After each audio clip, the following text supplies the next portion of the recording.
श्रीमद् भगवद गीता का 7वां अध्याय, जिसका नाम ज्ञान विज्ञान योग है, बहुत ही महत्वपूर्ण है। यहाँ से भगवान श्री कृष्ण अपनी दिव्य शक्तियों और अपनी पहचान के बारे में बताना शुरू करते हैं। इस अध्याय में वे बताते हैं कि ये पूरी दुनिया आखिर बनी किस चीज़ से है। यहाँ इसकी मुख्य बातें दी गई हैं। एक, प्रकृति के दो रूप। भगवान कहते हैं कि मेरी प्रकृति नेचर दो प्रकार की है। अपरा प्रकृति भौतिक, इसमें 8 चीज़ें आती हैं: पृथ्वी, जल, अग्नि, वायु, आकाश, मन, बुद्धि और अहंकार। ये सब जड़ है। परा प्रकृति आध्यात्मिक, यह वो जीवन शक्ति आत्मा है जिसने इस पूरे जगत को थाम रखा है। 2. सब कुछ मुझ में ही पिरोया हुआ है। श्री कृष्ण एक बहुत ही सुंदर उदाहरण देते हैं। मत्तः परतरम नान्यत् किंचिदस्ति धनंजय, मयि सर्वमिदं प्रोतम सूत्रे मणिगणा इव। अर्थ, हे अर्जुन, मेरे सिवा और कुछ भी श्रेष्ठ नहीं है। ये सारा जगत मुझ में वैसे ही पिरोया हुआ है जैसे धागे में मणियां पिरोई होती हैं। 3-4 प्रकार के भक्त।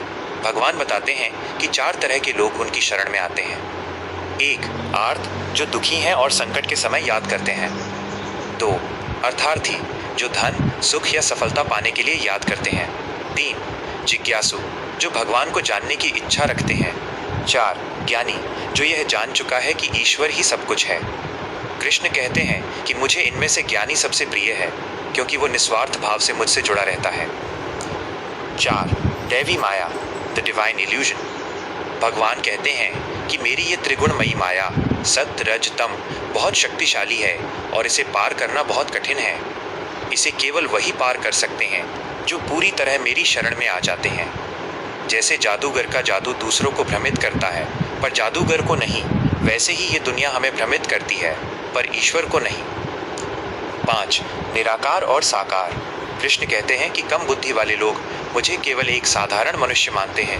वे मेरे अविनाशी और सर्वोच्च स्वरूप को नहीं जानते। मैं सबके सामने प्रकट नहीं होता क्योंकि मैं अपनी योग माया से ढका हुआ हूँ। 7वें अध्याय की मुख्य सीख। 1, सब में ईश्वर, पानी का स्वाद, सूरज की रोशनी और मिट्टी की खुशबू, ये सब भगवान का ही रूप हैं। 2, भक्ति का आधार। भगवान केवल मूर्ति में नहीं बल्कि पूरे ब्रह्मांड के कण कण में है। 3, अहंकार का त्याग।